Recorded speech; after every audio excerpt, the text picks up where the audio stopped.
our first call to the public. Is there anyone who would like to address this committee, the Public Safety Reports Committee? Okay, I'm not seeing any, so we will proceed with our agenda items. Agenda item A, I would entertain a motion to affirm the chair's appointments to the Community Corrections Advisory Board. I'll make that motion, Mr. Chair. Second. I have a motion and a second. Are there any discussions or questions?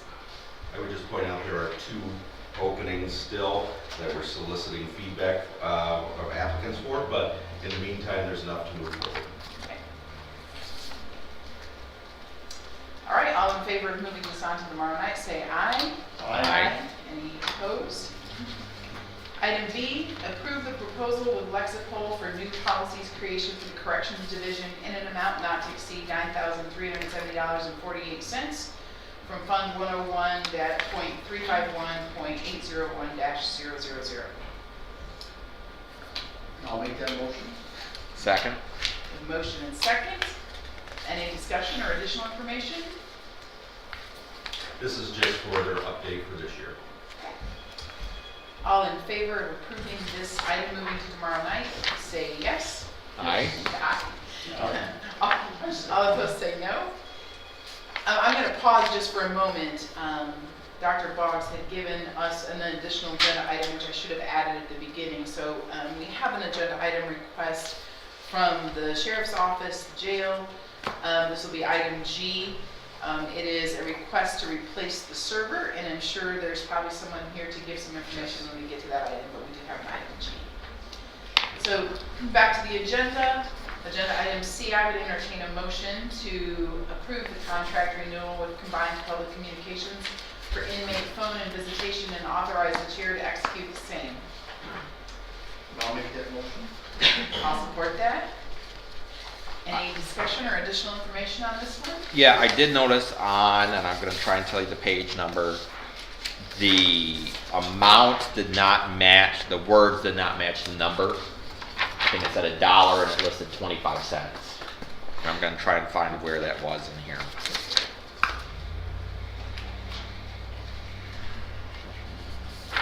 So if we can correct that, I'm assuming that the $1 is the correct amount, and let me try and find Okay, it. whatever's less.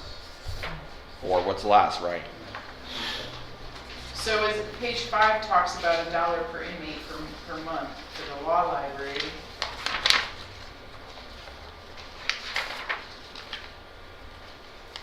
What page is this? Are you okay if we go ahead and move this on to tomorrow? Yeah, I just wanted to note that. So all that in needs to be favor of updated. moving item C onto Wednesday evening, say aye. Yeah, Aye. aye. Any opposed? We'll get that correct. Thank you. Let me try and Item find D, it. I would entertain a motion to approve moving to tomorrow night the creation and positing of a deputy director for, Page. should probably say posting, I right? was just saying that. I mean, posit the deputy director for 911. I'll make that motion. Motion, I'll support it. Lieutenant Angie Norling is here to do a brief presentation for you on this. Aye. Hi. Thank you for giving me the opportunity to come here and speak to you today about this. I'll try and make it quick. I understand that you've had some other presentations this week as well, so I just kind of wanted to give you a brief overview on what my thoughts were and share that information with you. So during this discussion, we'll talk about the overview of this position, and we'll discuss the need for the position, the position summary, the essential job functions, pay scale and benefits, and I have a brief comparison of other 911 centers. Sorry, I'm not sure where I should say. A comparison to other 911 centers, so we can kind of compare numbers and samples a little bit. So, first off, the need for this position. I personally feel the deputy director position is something that 911 has needed here for a long time. Right now, the director is constantly being pulled away from tasks that he or she is trying to complete to assist somewhere else, whether it be up front in the dispatch center or with another fellow employee or things along that line. The workload is making it impossible possible to be more present in the dispatch center. It doesn't allow much time for quality assurance or quality improvement. And I feel like that is very imperative within our staff, as you all know, that sometimes it feels like we're a bit of a revolving door. So I feel like being able to be more present up there and having somebody to ensure that all policy and procedures are being followed consistently, as well as ensuring that our citizens and responders are receiving the best possible service. The new technology is constantly evolving. It's changing every day. It requires more knowledge, training, and time to manage, which requires a major portion of the director's time and attention. Thus, it takes away the everyday, giving me time to complete my everyday tasks on the backside of what I do. And probably the biggest point in the event that something were to happen to me where I had to take a leave of absence or something along that line, I feel that there's nobody that could efficiently run or manage the 911 center in my absence, so be able to carry things on until the director was able to return. Just a brief position summary. So it'd be under the general supervision and in coordination with the director. The deputy director will perform executive level planning, budgetary, operational, administrative, and technical tasks, and managing all aspects of the 911 center. It would manage the efficient operation and assist with the operational oversight and the implementation of policies and procedures, while help ensure compliance with all dispatch regulations and policies. And they would also oversee the dispatch center staff schedules, assist in equipment maintenance, operations, and upgrades, and perform the duties of the director in his or her absence. Some of the essential job functions would be focusing on the front operations of the dispatch center, work closely with IT services and different vendors, so if there is an issue, I want them to have the knowledge to know who to contact in the event that something does break and we need a repair. Monitor and manage the training process, our CTO program, to ensure that we are efficiently training people and getting them through the training program successfully. Focus on quality assurance and quality improvement within the dispatch center, so they'd be reviewing calls and radio traffic, kind of like we talked about before. Policies and procedures is to make sure that everything is being followed appropriately, and it would give them a chance to utilize some coaching opportunities with their new staff. They would make sure schedule is complete and assist with keeping track of vacation, personal, sick time for each employee. Ability to cover essential duties of the director during his or her absence, which would mean payroll, FOIA processing invoices, surcharge revenue, process complaints, and handle them accordingly. Do a troubleshoot technical issues, and I would want to get them to the point of the knowledge to know which vendor they needed to contact, etc. Alternate and on-call status with the director. Right now, I feel like the director of the 911 center is on call 24/7, 365. When you're on vacation, when you come back, I hate to call it this, but it feels like punishment for everything that you missed all week. You're trying to get caught up on with everything else. And they would aid in the recruitment and hiring process for new employees. Be able to fill a dispatch position when needed. So if, say, we get really busy, there's a large incident, they'd be able to hop in and assist and help answer calls and answer the radio traffic. And assist in handling personnel issues and determine the next steps needed. And assist in the payroll processing. And also assist in keeping policy and procedures up to date. So next we're going to go to the pay scale and benefits. The hourly rate would be $29.36. How we came up with this number is I took what I make hourly and I took our supervisor's rate and I added them together and divided them by 2 to get the means between the two. So looking at a base salary of $61,068. The position would be union based, as are all our positions The benefits would fall in accordance to the Teamsters Local 214 supervisory unit contract, meaning whatever falls under our contract at the time, that's what they would also be granted. So whether it's the MERS or the healthcare, vacation time, that would all go by contract. There would be a 6-month probationary period, which would allow the director to have an evaluation process to ensure that things are working out and that they're going well, that we make a good pair, that we're on the same page. They must have supervisory experience to qualify for this position. In the event that no supervisor within the dispatch centers is interested in the position, the sheriff's office has the right to look outside of the bargaining unit to search for applicants.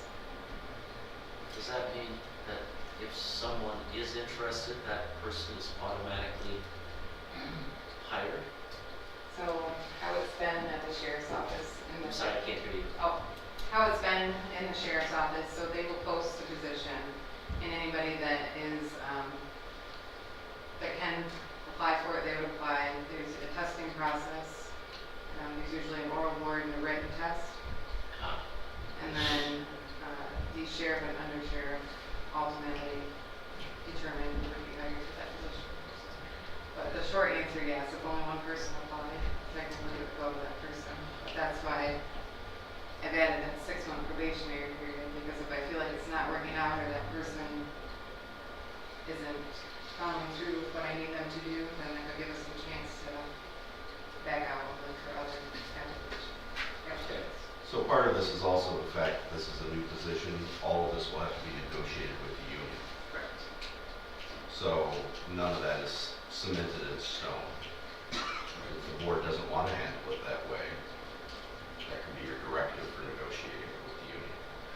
And the only way that they would be a MERS employee is if they're already hired. Or a MERS retirement person, someone that's already has it, moves into that, someone from the outside, they will not have MERS. Angela, what is a supervisor? What's their base salary rate? Their- Ballpark. Their base, I believe, was 20, they just had raises this year, I think it was right around 24. Okay, so 24 Yeah. Well, and Lieutenant Norling, Greg, he echoed the conversation we've already had. And that's my biggest concern, is that we're gonna limit it possibly to just one person. And I want Lieutenant Norling to have the best person for the job. I want 911 to have the best person for the job. But in further conversations at the 911 meeting, both Lieutenant Norling and the undersheriff are very committed to this course of action. And even though I disagree, I don't work at the 911 center and I don't know enough about it. So I don't either, and I'm not looking to disparage anyone that works there.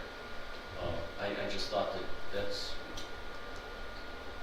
I agree. limiting our pool of employees.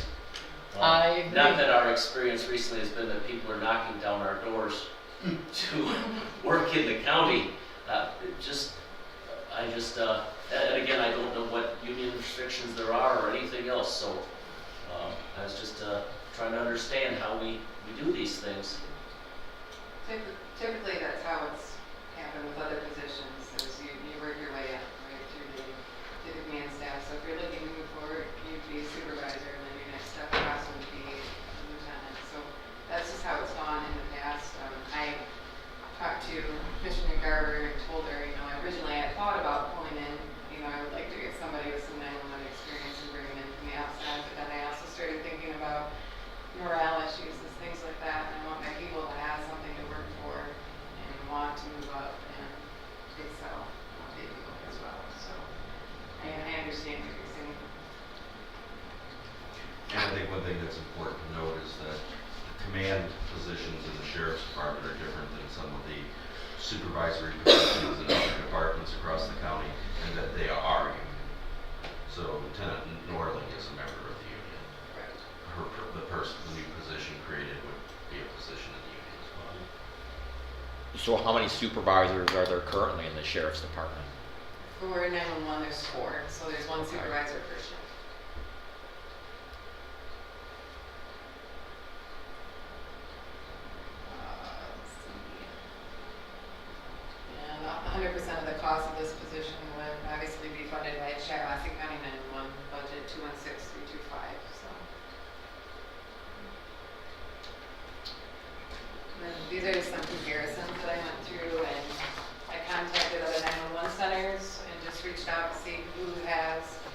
deputy directors, and I put some of them up here. I kind of, the ones that I've highlighted in yellow are relatively close to what our population is here in Shiawassee County, and it shows you over here the deputy director's salary and the range, so the numbers that I proposed fall pretty close to in line with what we have here.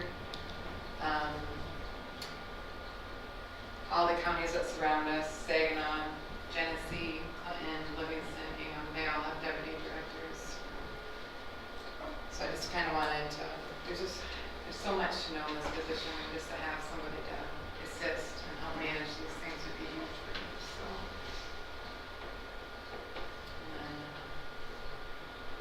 there's a couple quotes that I wrote on here from some of the fellow 911 directors I've gotten to know, and Stephanie, she's a 911 director in Berry County. She's been there for about 20 years. And she said the 911 industry has changed so much in the last 15 years, there's no way one person can be responsible for all of it.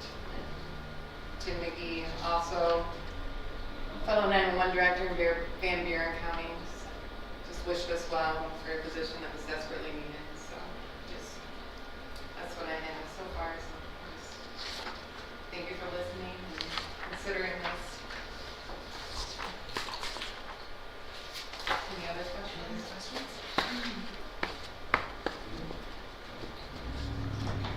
Thank you. All in favor of, or I guess I should say, are there any questions or discussion before we move on to I will just say, I mean, Brian kind of answered the procedure, so if it passes, then we'll look at the procedure. If it passes, we'll have to contact the Teamsters and talk about adding to the contract and what that looks like. And again, just confirm for me the effect on our budget, adding a position. On the general fund budget, nothing. On the 911 budget, there's plenty of room in that for the addition of a position. Because that's on your, How often do you get to say that when you're talking about budgeting? I don't. I don't get to say that often. And has there ever been an assistant deputy? I mean, assistant. Here in this one. Yes. So when we were in the other building, there was they called him a system administrator. I don't know if many of you know Walt McPherson. He used to be the systems administrator. So he was able to handle like all the IT stuff. He handled the radios and the CAT issues. He and left that. in end of 12 or 14? Remember what year that was? 16. It's been 16? So I kind of considered him in that position, but that position kind of got dissolved. Yeah, the IT Dissolved. team. Yeah, so now we have the RESD, and you know, it's been a learning experience for both of us, but it's not the same as having somebody in the building and helping you with these issues when things come up. Okay. Thank you. Commissioner Garber, Yes. you've been on 911 and you've already talked about this. Do you think there is enough work for 2 full-time people? Yes. Okay. Yep. Without a doubt. My one and only concern is that we get Lieutenant Norling and the whole department the right person. And I just, like you said, I'd like her to have a bigger pool to pick from. Not that I don't even know any of the dispatchers, so I can't even speak to that. But when we say a possibility, like you said, of just one person, that's tough. do you know, is it a union requirement that you have to pick from the union pool first? Is that part of the union contract, or where does that come from? It's within the contract, so like the testing process and stuff like that we talked about, that's stated in our contract where you post the position. Anybody that's interested is supposed to let you know within 30 days, and then we post for the test, and then we do like, it's an oral board and a written, so that is wrote in there, and I guess that's just the way it's been since I've been around, so I don't know where exactly that came from, so to say, But it is part of the contract. yeah. And you have recently, as I know, came in when we're short-staffed and we're in full shift. I mean, so there's plenty of work. We haven't been fully staffed and I hired in 2011, and I think that was the last time. yeah, so Lieutenant Norling's pinch hitting everywhere. Hopefully this will help you. alleviate your, Yes. at times, I know I've talked to you, and you think you got a full staff, and all of a sudden, It changes overnight, you know, I Yes. just lost one to MSP last month, and great distractor. It's just, you know, it's hard to compete, you have people with law degrees and stuff like that, and, you know, there's opportunities where they can go and make more money, it's hard to hold on to some of them, so. And I'm hoping like with this position, maybe that'll help with that as well, it's giving them somewhere, you know, else to hopefully. Okay. Thank If you. there are Thank no, you for your time. Thank you. if there are no further questions or discussion, all in favor of moving this on to tomorrow night, say aye. Aye. Any opposed? Agenda item E, approve refilling of 2 at-home specialists at grade 1, step 1 with compensation of hours not to exceed the budget of $19,818. I'll make that motion, Mr. Chairman. I'll support that. Do we have someone with more information? Sarah? Sarah is here. These are existing positions which were vacated, really largely due to COVID because they are in-home positions. The appropriateness of going in the home was really not there during COVID. So now we believe it's safe enough, I guess, to take people back in homes to do this, and our people that we had did not return. So we need to refill those positions.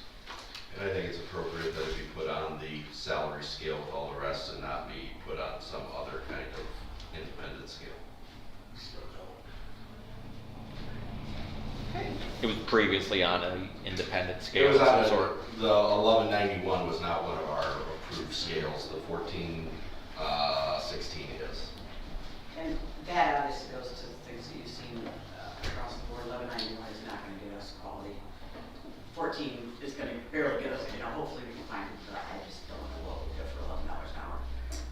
But we could stay within that budget. You know, moving around hours and such, I'm hoping we can do it for the 1 month. That's my goal. But we really need it. We really need it, so. This at least standardizes it on our table. Right. What would be the job qualifications you're looking for? This $14 job an is basically hour. a supportive role for the juvenile probation officers to go in after hours and weekends to check on our probationers. So there's really not really very high qualifications, if you will. They want, it's more finding the right person because it's sort of, it's a touchy job, if you will. So really it's just high school is going to be the only educational requirement, if you will. But beyond that, for me, Transportation. and obviously reliable transportation, right? But beyond that, we really just look for the right person. Okay. Okay. Any other questions or discussion? All right, all in favor of moving this on to tomorrow night, say aye. Aye. Any opposed? Item F, approved contract between Shiawassee County Health and Wellness and Shiawassee County for Juvenile Services and authorize the chair to execute the same. I'll make that motion. Motion Second. and a second. And this is the Sarah item. And me as well. This is to cover those incidents where we have juveniles who come into our system who there is some question about their competency to stand trial, and by statute we are required to get them evaluated. Those evaluations used to be very, very costly because we have to send them out of the county or have somebody out of the county come in. I was able to send a member of CNH to a free training that came up to do these evaluations, and I sort of worked with them to send somebody, so now they do it for us at a largely reduced rate under this contract. It's a steal, frankly. It only happens, honestly, again, you never know what's walking through your door. What it's looked like in the last 4 or 5 years has been maybe once or twice a year. It's not happening all that often.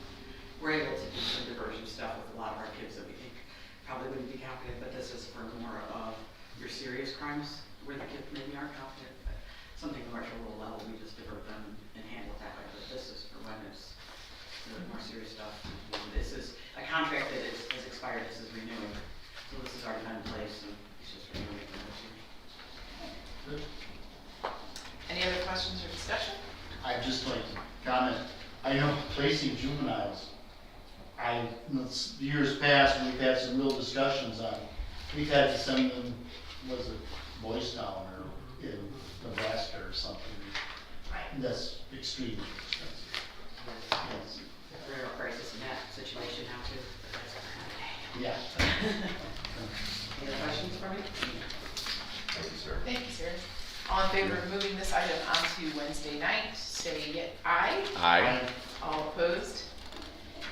And then item G, this is does everybody have this, Brian? Yes. So the additional agenda item, it is from the jail.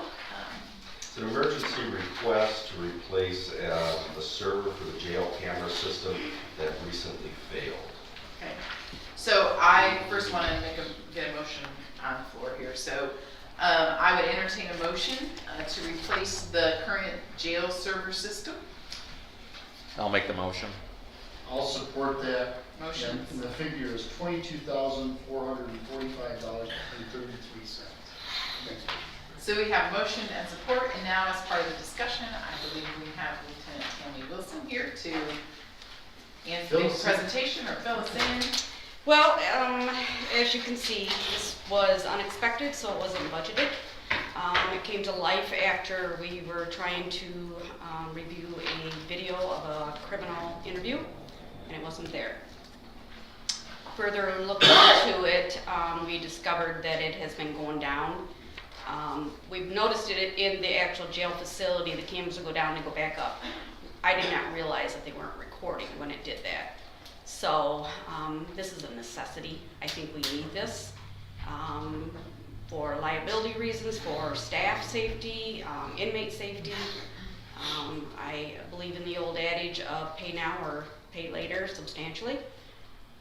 I know the price is up there high. I did have Kevin from RASD review it.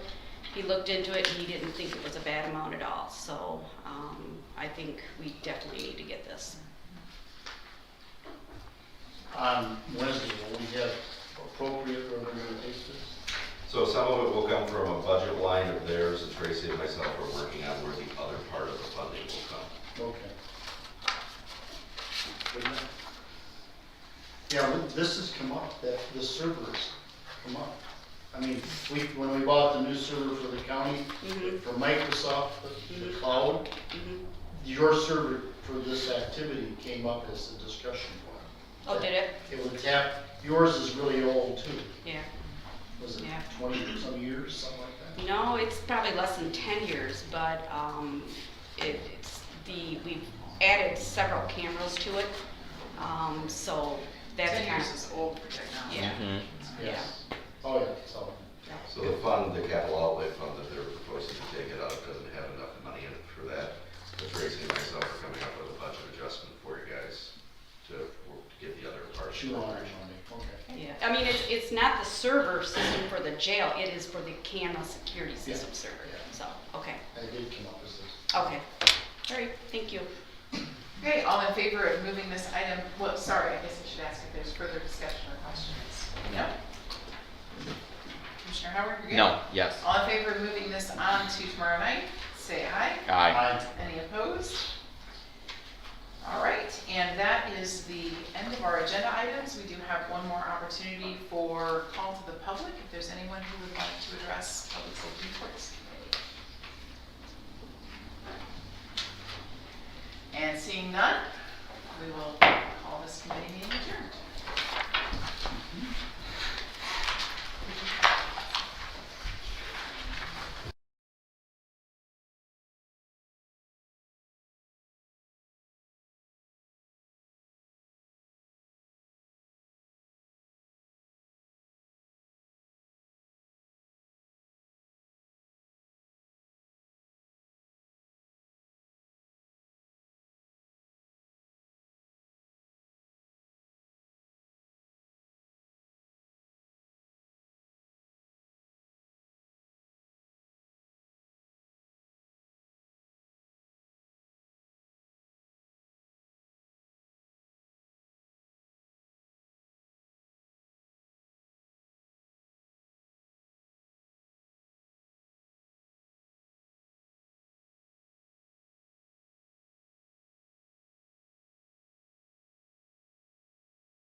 to the republic for which it stands, one nation, under God, indivisible, with liberty and justice for all. Okay, Gary is excused today, so it's gonna be myself and Commissioner Marks as the committee.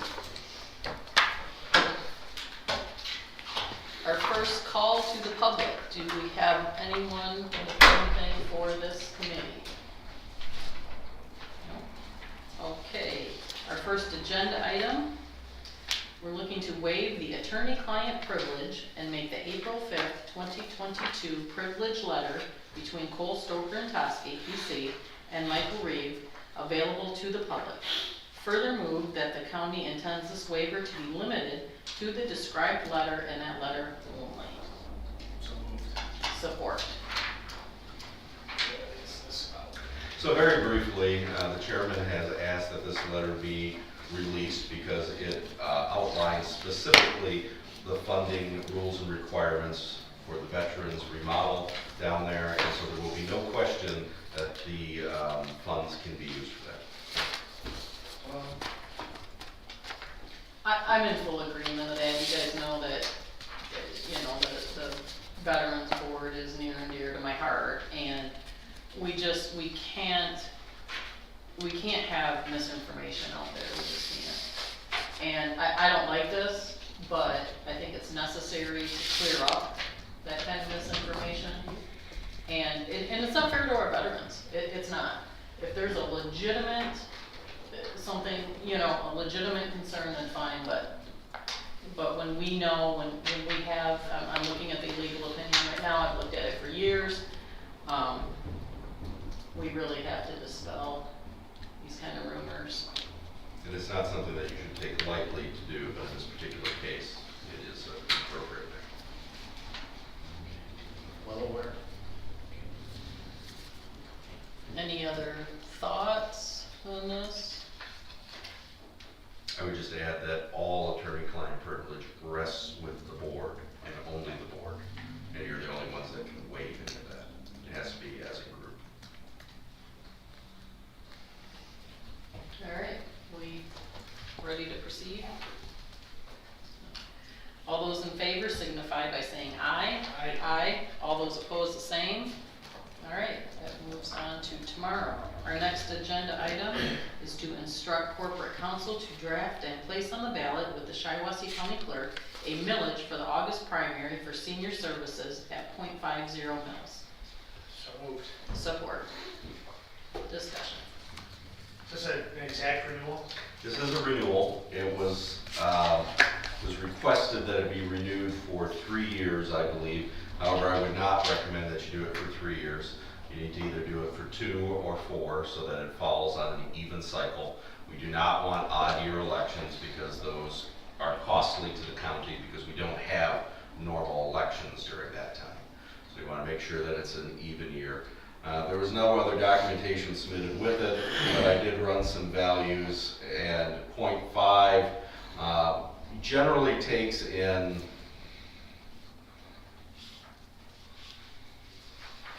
so according to this, using the tentative tax value of $2.2 billion, the estimated revenue for 2022 would be restored at 0.5 because of the Headley rollback continuing to go down, which would bring in $1.1 million. Where does the money go again exactly? It goes to the Shiawassee community, or Shiawassee Cynthia Maintenance Group. But Yes. I'll support you here, Brian. thank you. You're welcome. Shiawassee Council on Aging. It's the Council on Aging. When I wrote that up, I wanted to keep it at the 0.5 because I feel that with some of the funds that we're getting through state and federal dollars, that 4 years, 2 to 4 years, we should be able to definitely balance our budget with that amount. So we're doing fine now, and I think there was definitely money at the end of the year that rolled over into this year. So. Can you speak to some of the things that the Council on Aging does? Sure. We provide homebound seniors with Meals on Wheels program, and so during the pandemic, we served meals at people's homes for anybody who couldn't get out to get food. So whether you used to take Santa and Santa was closed, we would actually deliver a meal to that client at their home. Because of the waiver at the state, we were allowed to do that. The other thing we do is provide meals at noon to seniors that come to our 3 senior centers in the county, which is Owasso, Durand, and Morris. And we're slowly getting our folks coming back because of the pandemic. A lot of people didn't want to come back. They did curbside pickup, which with the waiver at the state level, we were able to actually still continue the curbside pickup. So anybody right now that doesn't feel comfortable coming into our centers can pick up a meal and take it home, which they weren't allowed to do that before the pandemic. And so we were discussing different changes that had occurred during this whole pandemic that actually works out best for seniors. And I've been on a state level group to work with the Office on Aging to put those things in place. So once that emergency health order expires, that some of that stuff can stay in place. Like, you know, I know one of the biggest things is telehealth, the telehealth for seniors. And there's some pilot programs for some technology that's going out there as well. So back to what we do though, we do in-home service. So we go out into the homes of seniors that need help with bathing, laundry, vacuuming, doing dishes, personal care, toileting. We have seen an influx of people that have come through. Right now we have 13 people on a waiting list, and it's not like they're on a waiting list for a long period of time. The reason why they're on a waiting list is because we have to get people on and get them acclimated into the program, and then we move on to the next few people. So I have one supervisor that we are looking at hiring an additional person. We have 9 people that are in the department that go out and do that for seniors. And we've been very fortunate with the direct care worker shortage. We had a little bit of a shortage, but we are actually able to hang on to our people and have found people that have been stressed out because of the pandemic and other programs around the county that they've come to us and we've been able to hire them. The state gave a $2.35 increase for direct care workers because of that direct care worker shortage. So we've actually been able to pass that along, which we have to pass that along to our caregivers. So our caregivers are actually making over $15 an hour right now, going out to seniors' homes and doing those things for them. So, which is a pretty competitive pay for the county. Thank you. So, yeah. How many seniors are served with the meals plus the in-home service? Well, right now we can serve anybody through our meals program. We've had over 350 people this last year on our program, and we've served like 76,000 meals over a course of the year. So that's 350 people. Mm-hmm.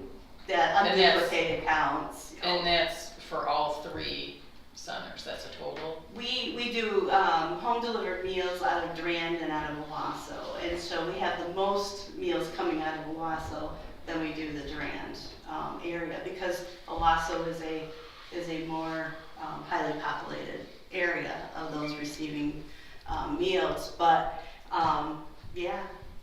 Okay, so 350 is the total for the county. Yeah. And that's including meals, but how many seniors have in-home care or receive in-home care? Right now that fluctuates, and Okay. that can be, we've had up to like 75 people on that program.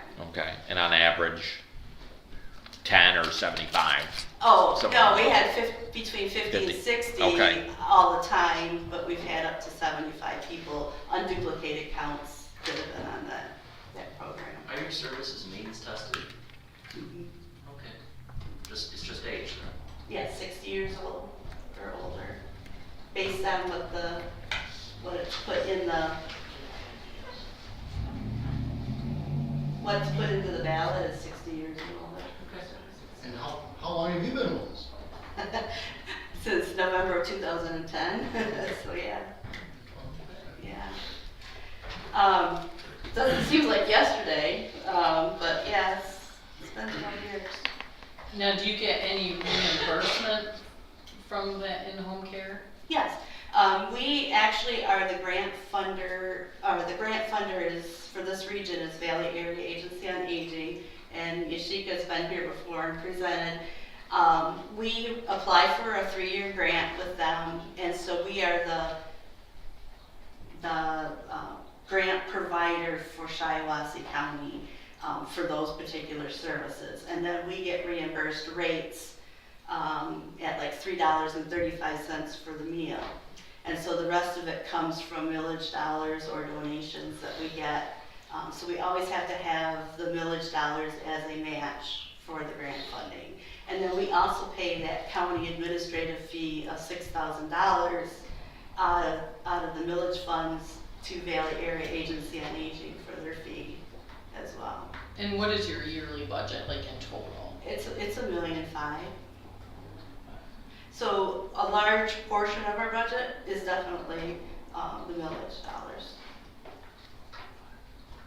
And this question might be more for Dr. Boggs. So they are not a component unit of the county.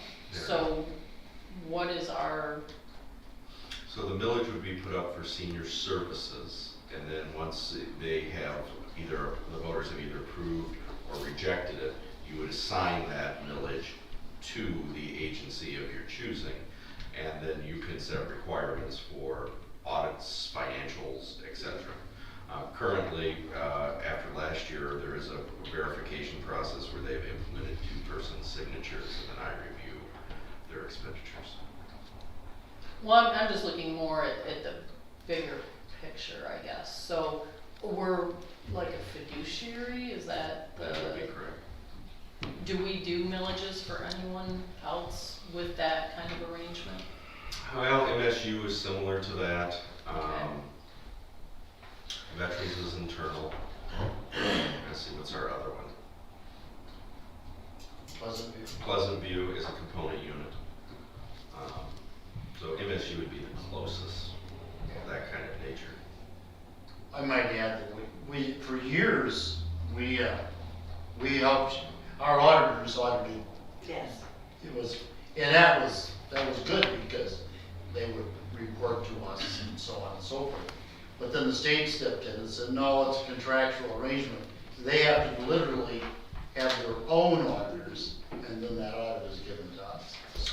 I would also add that it's reimbursable. So we do not turn over the entire amount for them or MSU. They do, what do you do, every 2 weeks, Yeah. a set of checks, and they come through. MSU does it quarterly, so and then it comes through as an invoice in our office. And so right now we're sending a list of checks that we send out with the amounts and then copies of all the invoices that support that particular And invoice. then they've expended the funds, and then we reimburse them for that from the village money, which means anything over that isn't spent is kept in that fund. It's a fund balance. There is, yes, there is. Do we know what the fund balance is? I don't know off the top of my head, I'll find out for you Okay. tomorrow. Thank you. We ain't been here 4 years. What's that? I said we ain't been 4 years. Well, we wanna keep on track even years. I only asked for 3. I say, I lean towards 4. 4's good. Or 2. But that's not every single election ever. Well, yeah, we can't Let people do make a special choice for 4 elections. years. Yeah, otherwise we'll be right back. Right, every 2 years. I mean, we really like to see you, but. You're all right with 4 on that. Okay, And yeah, an even I- number is a good idea. Well, yeah, Okay. it has to be an even number, we can't. And it would be on, lock it in for 4, Yeah, I agree, that's what we just so said. that way, you know, a renewal for 4 with obviously no increase for 4 years. That way that doesn't come around either. Correct. 2 years for asking for an increase, perhaps it'd be locked in at 4.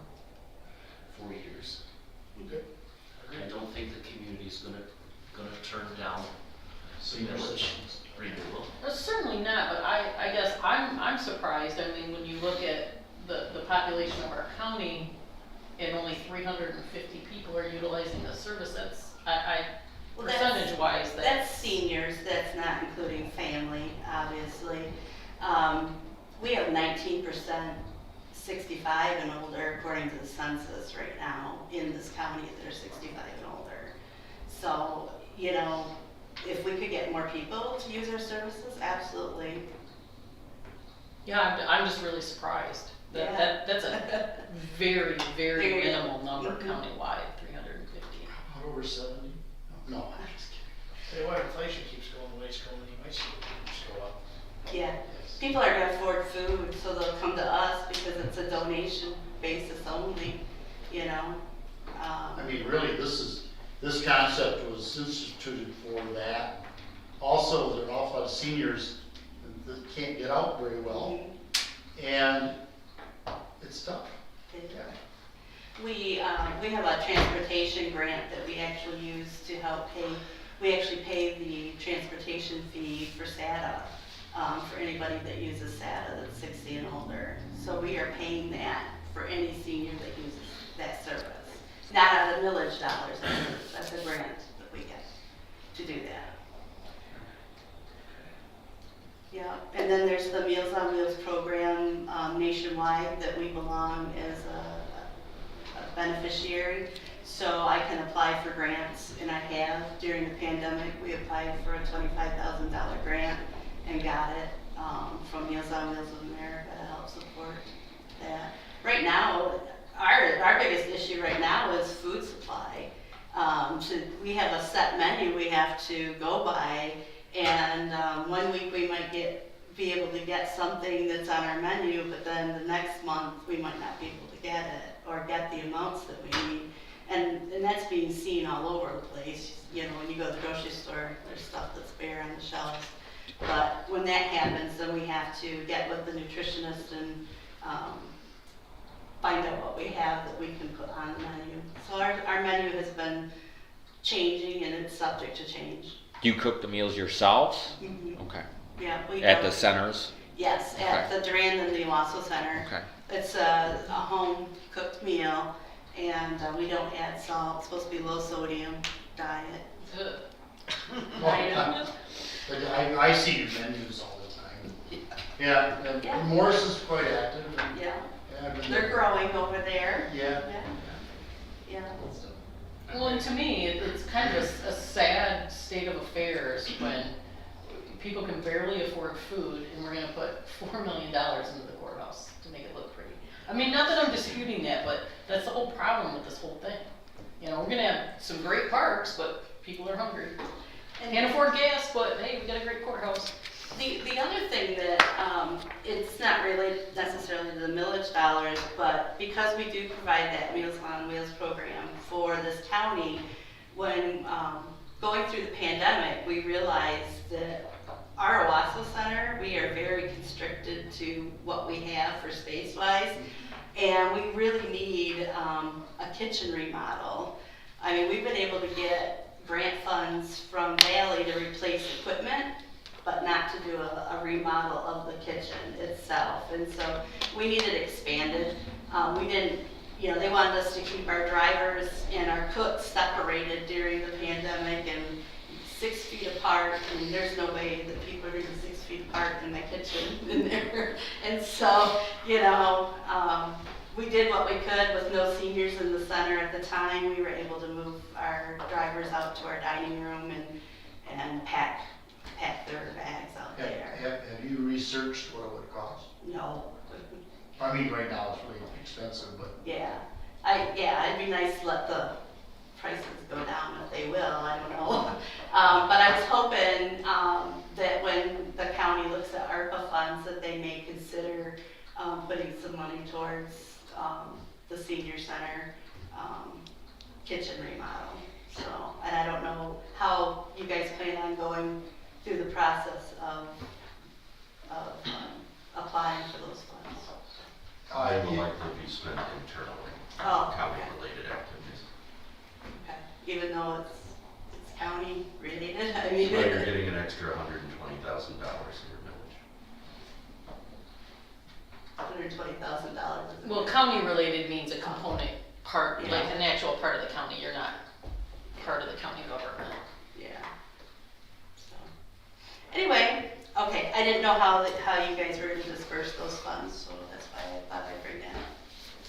Well, you can look across the street and see You the see the biggest, courthouse? biggest one right there. Today, I understand, the historic buildings are very costly to keep maintained.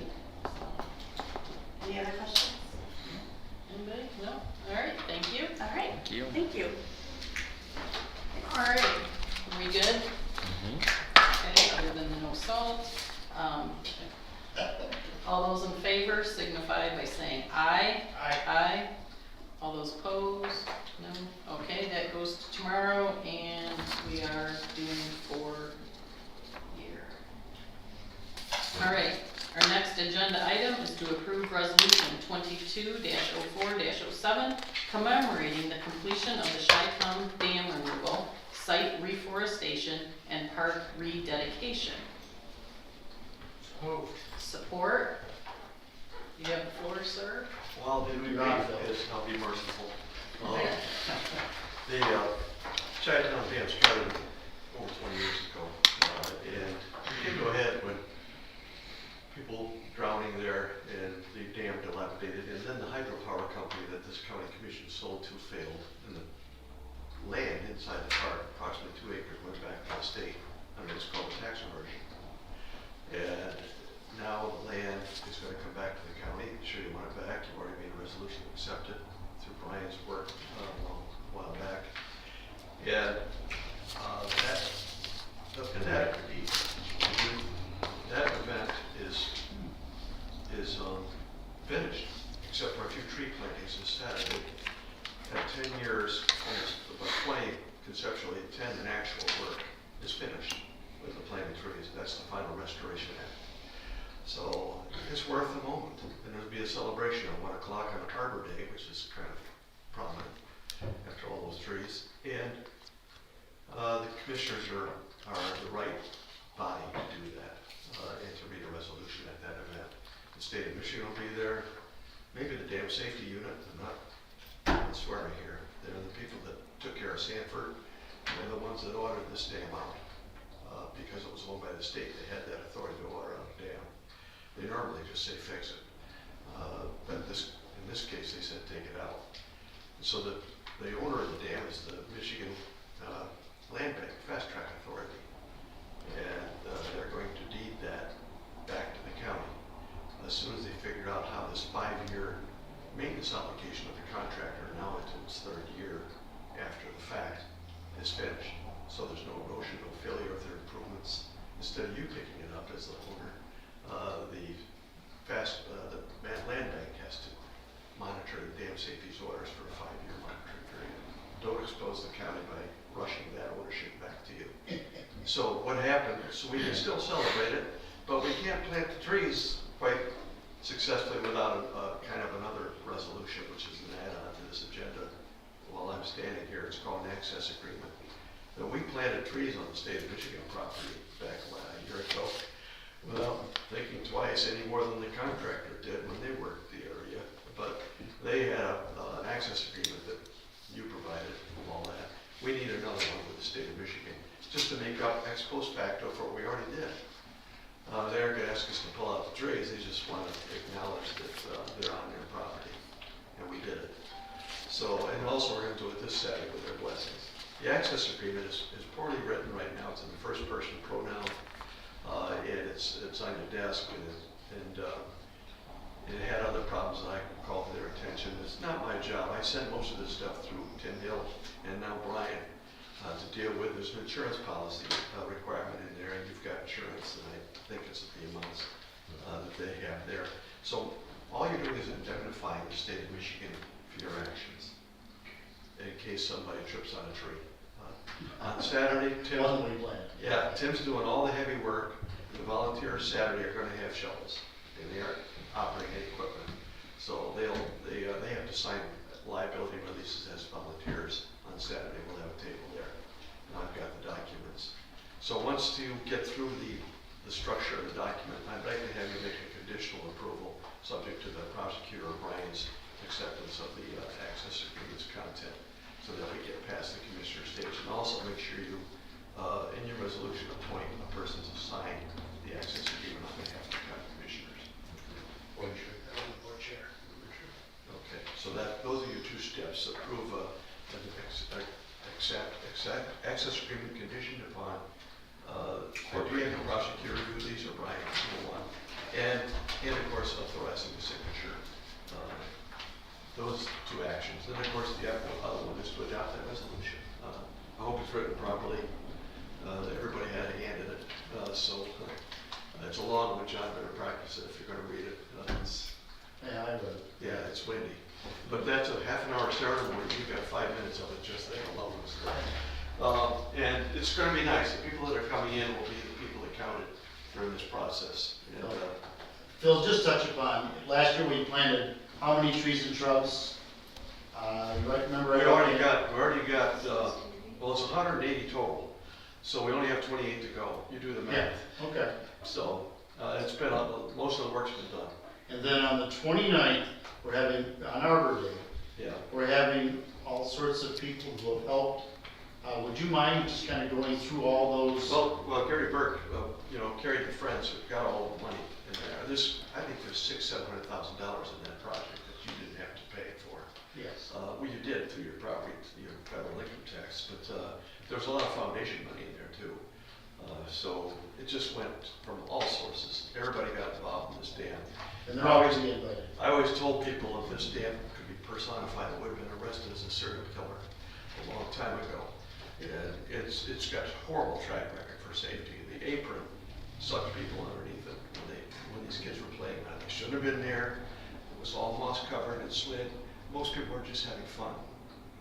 Once in a while, that dam just took people and rolled them around and tucked them into the apron there, there was no escaping. That's gone. And the river is unbelievable right now. All of the users that I interview at the end of the paddle there commend the new resource we now have. We even saved an old Dakota Rite Road bridge upstream from the dam, where all the pioneers used to cross the river to go into Shiawassee to the hotel there from 1840. The county commissioners held their meetings there. It's the second county commission chambers. The first one was an exchange building down on Exchange Road at Keck Park. And then it went to the bar in Shiawassee, which was also a hotel. So who knows what the county commissioners did during those meetings, but they closed the bars so that they could have their meetings in 1840. That's good to know. Oh, no. Chi-Town is the headquarters of history in this county, and you've got a park. The person that you asked about, John, Kevin Smith, who was out of the Attorney General's office, a resident of Owasso, also the chief riparian attorney for the state of Michigan, riparian law, discovered that you own 90 acres of parkland now. You never had it before. It was all underwater. And Consumers Energy, when they gave the land to benefited Shiawassee Township in 1955, gave them all the bottom lands. At the same time, they had a right to do it. It wasn't just flooding rights. And then the reservoir disappeared. That's why the hydropower companies wasted the money. There wasn't any water there to run to the powerhouse to make electricity. I don't know what they were thinking. But that reservoir died. The dam was still structurally sound, but the reservoir died. There was no storage, no head anymore for electricity. And then in 1965, the county accepted the land from Bennington Township as a county park. And you created the County Parks Commission the same year, and that pretty much got that thing going. And the dam was always a problem for it, and it's gone, history. And that's why we're celebrating that at 1 o'clock on Arbor Day. Yeah, thank you, Phil. And I would say this would never have happened without you, so. I like to work in the background, plus I don't like to take responsibility for anything. Well, you're certainly owed some thanks and some credit, because this has been an amazing project. And even the trees, the native trees, I was so impressed with all the work you put into that plan. You know, it's not like we're just throwing a bunch of maples in there. No, they're great trees, and great diversity. Well, before we had a registered forester give us some advice in that area, and I also used Montgomery County, Maryland, Parks and Recreation Commission as a model for what we're doing here. And I just went to Dow Gardens, and they must have copied us. They've got the same thing going on up there. So when you see what you've done at Chi-Town, which will be a full forest someday with a canopy, you'll know that you're setting some pioneer ground here. Oh, Once again, absolutely, and thank you for that. Other than moving the veterans into a better space, this project is my favorite thing from being a commissioner. Well, This is what I will probably think back on, is all those trees that you guys. Well, I thank Tim Hill for all his work here. He's been great. He now has a full-time parks maintenance person because those trees don't take care of themselves. It'll be 5 years of care. They have water baskets underneath them and everything. That Tim's devised a watering method, and there's a deer browsing fence around them because we were advised that deer would take care of those trees the first year, and they can't reach the leaves. Well, that or mowers. We gotta keep the mowers and weed whips away from them. Yeah, and it's going to be an understory of the new trees there eventually and all that, but none of us will be around for it. Some of these trees will be living to 300, 350 years. So it's quite a project. It's a long-term thing, but you decided on the larger trees because parks are harsh on small trees, mostly because people don't behave very well in public parks. But these trees are pretty much defending themselves now already, which was behind the strategy. All right, well, thank you. you. Thank you for your again. time on this, and if we do what I asked in that access agreement, that'll relax the guy from the state. And he'll be here on Friday the 29th, celebrating Okay. the event. All right, John, do you want to read the resolution now, just for practice, or? Well, I can't. How about I just say, let's add that? Yes. Yeah. Get the heck out of here. Maybe long enough. All right, Yeah. okay. He had everything that Phil needs. I had everything that he asked for. If you're sure, then all those in favor Aye. signify by saying aye. Aye.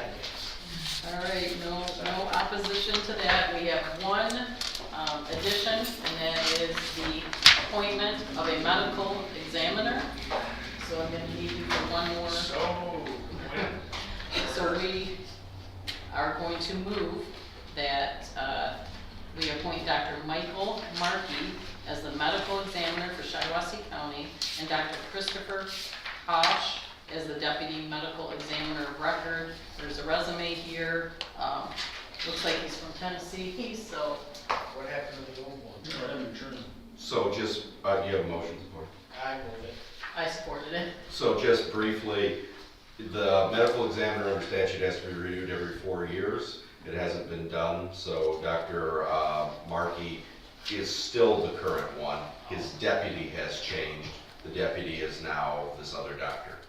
But, so we need to reaffirm the current one, because it's been 5 or 6 years, and then appoint the new one. Yeah, that's the medical examiner, not the, That's not his, Not chairman. yeah. Okay. And the deputy's out of state? no, he'll be coming here. He's moving here, accepting the position. Okay. Yeah. Probably heard about our parks. I just wanted to make sure. No, he's moving here, that's his current resume. Okay. He hasn't started his new position Okay. until May 1 or something. Okay. Okay, anybody else on that? All right, Brandon, all those in Aye. favor? Aye. All those opposed, same? All right, that's it for our agenda. Call to the public, going once. We are adjourned. Thank you. Right, we also have Marla here for that.